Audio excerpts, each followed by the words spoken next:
అన్న నమస్తే అన్న. నమస్తే అన్న. అన్న మేము బిందు స్టూడెంట్స్ వస్తున్నాం అన్న. మేము డ్రగ్ క్లాక్ అని ఒక మూవీ తీస్తున్నాము. సో ఇప్పుడు యువత అంతా డ్రగ్స్ తీసుకొని చెడిపోతున్నారు. వాళ్ళ మీద మీ అభిప్రాయం?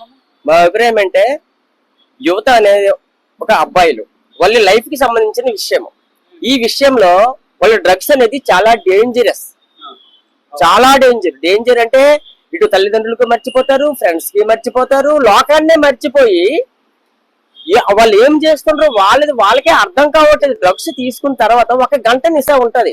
ఆ నిశాలో వాళ్ళు ఏం చేస్తుండ్రో, ఏ మైకంలోకి వెళ్ళిపోతున్నారు అది తెలుసుకోవాలి. కాబట్టి డ్రగ్స్ అనేది చాలా డేంజరస్. కాబట్టి అది తినకూడదు, తాగకూడదు, అది ఇంజెక్షన్ ప్లస్ గంజాయి, ఇవంతా మత్తు పదార్థం. అది ఈ మత్తు పదార్థం వల్ల ఏమవుతుందంటే రేపొద్దున భార్యని పెళ్లి చేసుకుంటూ భార్యని మర్చిపోతారు, పిల్లల్ని మర్చిపోతారు, తల్లిదండ్రుల్ని మర్చిపోతారు, వాళ్ళ ఫ్యామిలీ మొత్తాన్ని మర్చిపోయి వాళ్ళు ఏం చేస్తున్నారు అనేది వాళ్ళకి అర్థం కాక దీని వల్ల చాలా బానిసైపోతుంది. కాబట్టి దయచేసి ఈ డ్రగ్స్ ను వాడకూడదని యువత అందరికి, ఆల్ ఇండియా యువత అందరికి కూడా మనస్ఫూర్తిగా కోరుకుంటూ ఉన్నాను. Say no to drugs.